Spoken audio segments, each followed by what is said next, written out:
So I just got these handlebar supports for repairing bikes here that the company sent me to try out. So these are those supports you can attach to your handlebar just like this.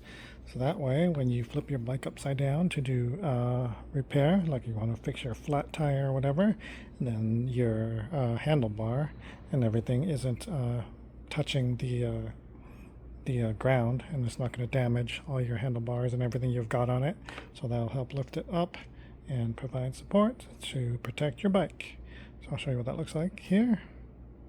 So as you can see there, when you have your bike upside down, it is lifting your handlebar off the ground to protect your bike there, providing a nice, wider, more stable surface there for your bike.